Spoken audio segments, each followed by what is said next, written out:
नमस्ते, आप सुन रहे हैं मानव परिचय। पिछले एपिसोड में आपने अधिवक्ता फिरदौस के साथ मेरी सुनसान सड़क की वो 45 मिनट की यात्रा सुनी, जिसने उसके अत्याचार और मेरे मानव धर्म को सामने रखा। आज कहानी पहुंच चुकी है न्याय के कटघरे में। फिरदौस ने अपने पति नासिर के विरुद्ध गैर कानूनी 3 तलाक के लिए केस दर्ज कराया है। लेकिन ये केवल एक पति पत्नी की लड़ाई नहीं है, यह उन हजारों औरतों की लड़ाई है जिनके पास वकील बनने या कोर्ट जाने का साहस और पैसा नहीं है। पश्चाताप या मजबूरी, नासिर ने कोर्ट में माफी मांगी और कहा कि वो फिरदौस को फिर से पत्नी स्वीकार करता है। हलाला का डर, लेकिन फिरदौस ने नासिर के झूठे पश्चाताप को पहचाना। उसने कोर्ट को चुनौती दी कि यह मुझे फिर पत्नी स्वीकार करने के पूर्व हलाला होने के लिए बाध्य करेगा। आप सुनेंगे कैसे फिरदौस का साहस उसे दब्बू से वीरांगना बनाता है। वो नासिर के लिए अधिकतम सजा की मांग करती है ताकि वो कानून और पत्नी की उपेक्षा करने वाले पुरुषों के लिए एक उदाहरण बन जाए। न्याय मिलता है, लेकिन कहानी यहाँ खत्म नहीं होती। जब फिरदौस तलाक लेती है तो उसी न्यायाधीश हरिश्चंद्र के सामने, जो उसके केस को सुन रहे थे, एक अविश्वसनीय प्रस्ताव आता है, शादी का प्रस्ताव। एक विधुर जज द्वारा एक तलाकशुदा और दूसरे संप्रदाय की महिला को शादी का प्रस्ताव देना, क्या ये साहस था या बुद्धिमानी? और आप सुनेंगे फिरदौस का बुद्धिमानी भरा जवाब और लव जिहाद की समस्या पर उसका अद्वितीय तार्किक संवैधानिक समाधान। क्या फिरदौस का समाधान नारी हित में है, और क्या वो जज हरिश्चंद्र की बाहों के बंधन में स्वतंत्रता की सच्ची अनुभूति कर पाती है? कानून, धर्म और प्रेम की इस जटिल यात्रा में मेरे साथ रहिए मानव परिचय में। आप सुनेंगे एपिसोड 2, 3 तलाक से वीरांगना तक। उपशीर्षक, न्याय का मार्ग। नासिर के द्वारा असंवैधानिक रूप से दिए गए 3 तलाक के कारण पीड़िता पत्नी स्वयं अधिवक्ता फिरदौस ने मुस्लिम महिला विवाह पर अधिकारों का संरक्षण अधिनियम 2019 के अंतर्गत अपने पति नासिर के विरुद्ध प्रकरण दर्ज कराया था।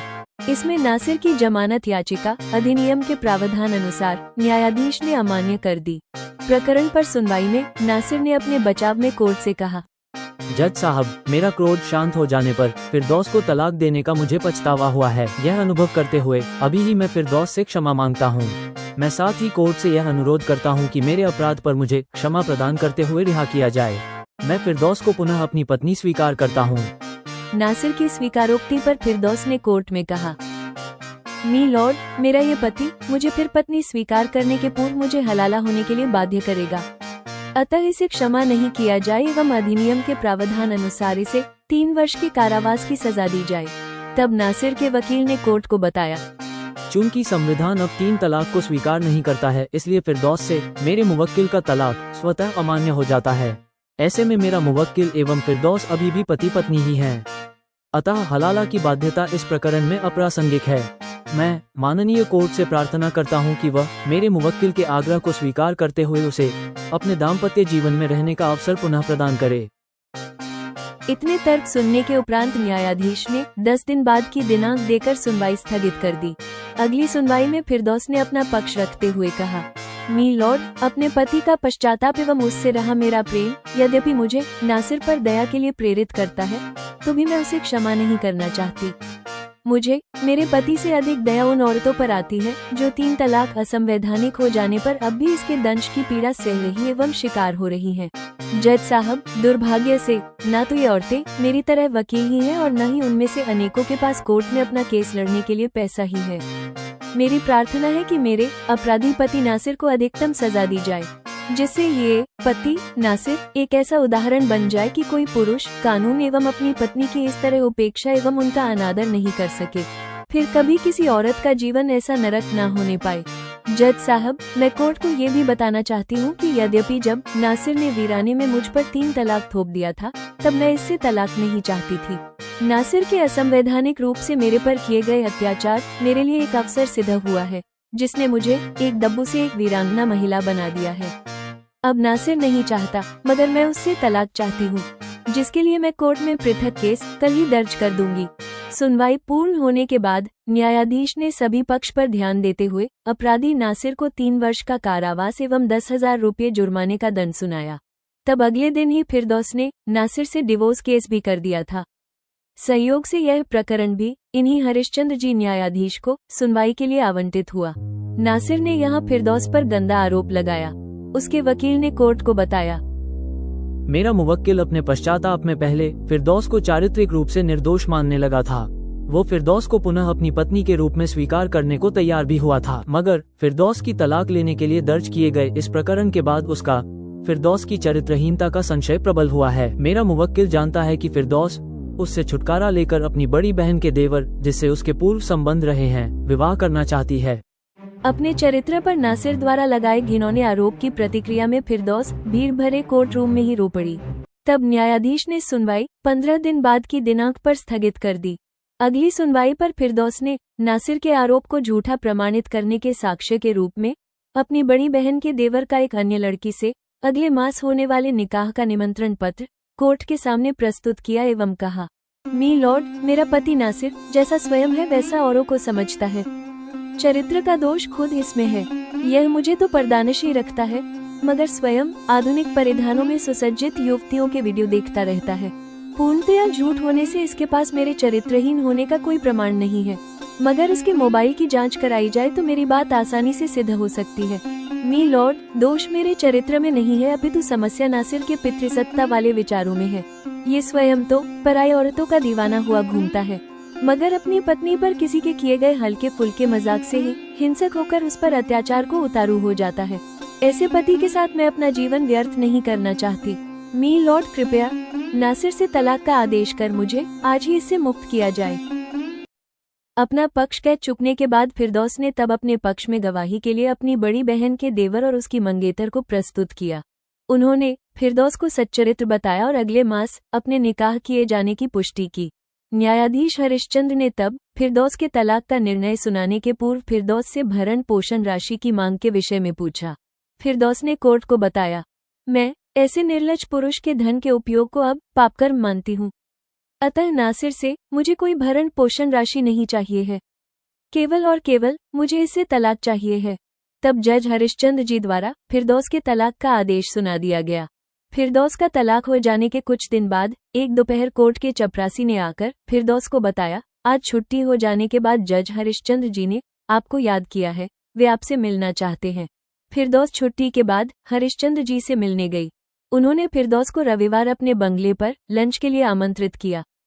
तदनुसार रविवार को फिरदौस उनके निवास पर पहुंची।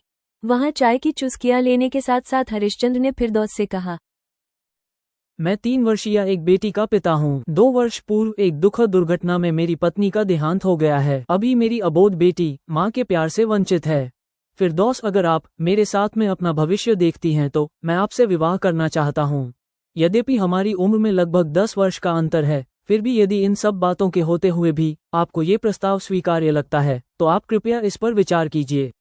फिरदौस ने निर्णय लेने में कोई उतावली नहीं की। उसने विचार करने के लिए समय मांग लिया। फिर लंच लेने के बाद फिरदौस अपने घर लौट गई। बाद में फिरदौस की सहमति मिलने पर 1 मास बाद हरिश्चंद्र ने फिरदौस से विवाह रचा लिया।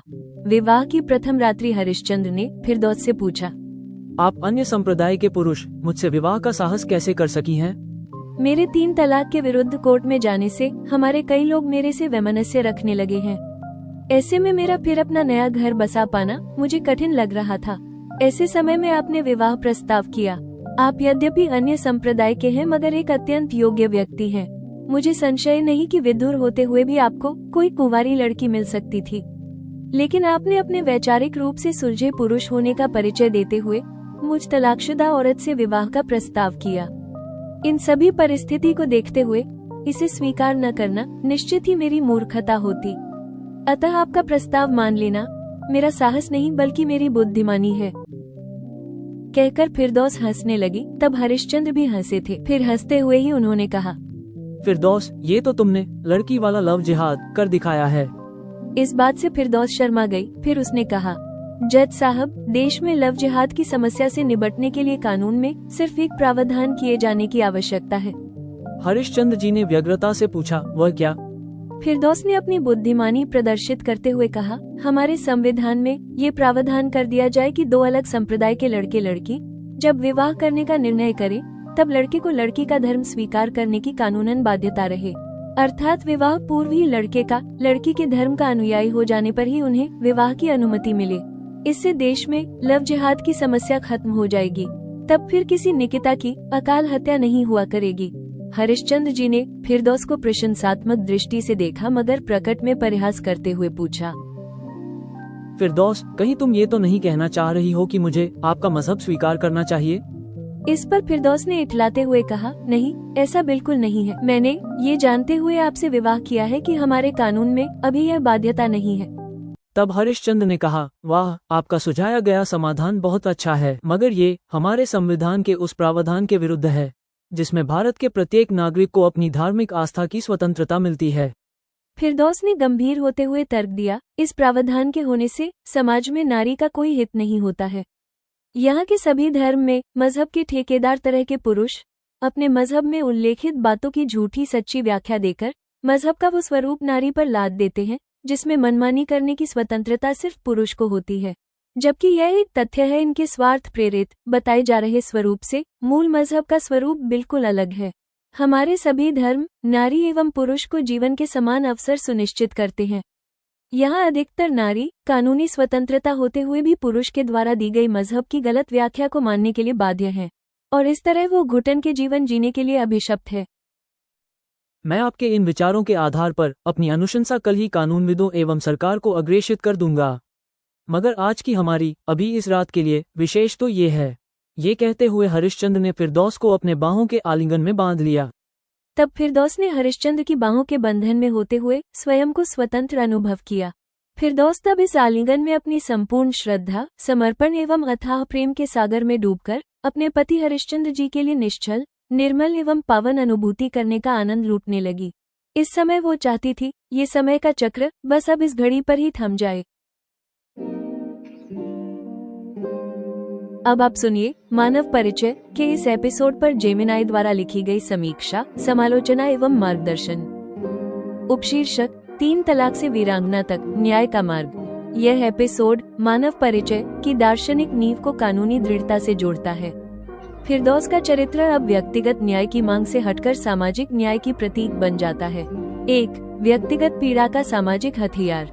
फिरदौस का ये निर्णय कि वो नासिर को अधिकतम सजा दिलवाना चाहती है, न केवल अपने लिए बल्कि उन लाखों अनपढ़ और निर्धन महिलाओं के लिए जो न्यायालय तक नहीं पहुंच सकती, कहानी के नैतिक भार को कई गुना बढ़ा देता है।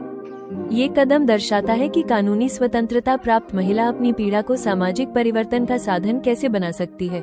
2 पितृसत्ता पर पलटवार।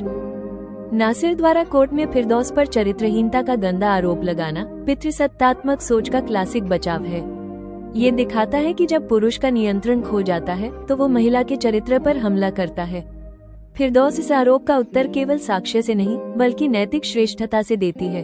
वो नासिर के पाखंड को उजागर करती है कि वो स्वयं आधुनिक परिधानों में सुसज्जित युवतियों के वीडियो देखता है लेकिन अपनी पत्नी को पर्दानशी रखता है। ये टिप्पणी कट्टरता की दोहरी नैतिकता पर सबसे करारा प्रहार है। 3 लव जिहाद का तार्किक विखंडन। फिरदौस द्वारा लव जिहाद पर सुझाया गया समाधान कि अंतर सामुदायिक विवाह में पुरुष को महिला का मजहब स्वीकार करने की बाध्यता हो, एक विचित्र, पैराडॉक्सिकल मगर अत्यंत बुद्धिमानी भरा तर्क है। ये समाधान धार्मिक स्वतंत्रता की संवैधानिक भावना के विरुद्ध होते हुए भी मजहबी ठेकेदारों द्वारा नारी पर लादी गई गलत व्याख्या की जड़ पर चोट करता है। फिरदौस ये दर्शाती है कि यदि पुरुषों को अपनी धार्मिक श्रेष्ठता त्यागनी पड़े तो ये सांप्रदायिक टकराव अपने आप खत्म हो जाएगा। 4 प्रेम और सद्भाव का निष्कर्ष। न्यायाधीश हरिश्चंद्र द्वारा फिरदौस को विवाह का प्रस्ताव देना करुणा, सम्मान और योग्यता के आधार पर एक अंतर सामुदायिक सद्भाव का उच्चतम उदाहरण है। फिरदौस का प्रस्ताव स्वीकार करना साहस नहीं बल्कि एक तलाकशुदा महिला की बुद्धिमानी है जो सुरक्षा और सम्मान को प्राथमिकता देती है। उनका आलिंगन एक रोमांटिक क्लाइमैक्स से कहीं अधिक है। ये रूढ़ियों के बंधन से मुक्ति और मानवीय प्रेम की स्वतंत्रता का प्रतीक है।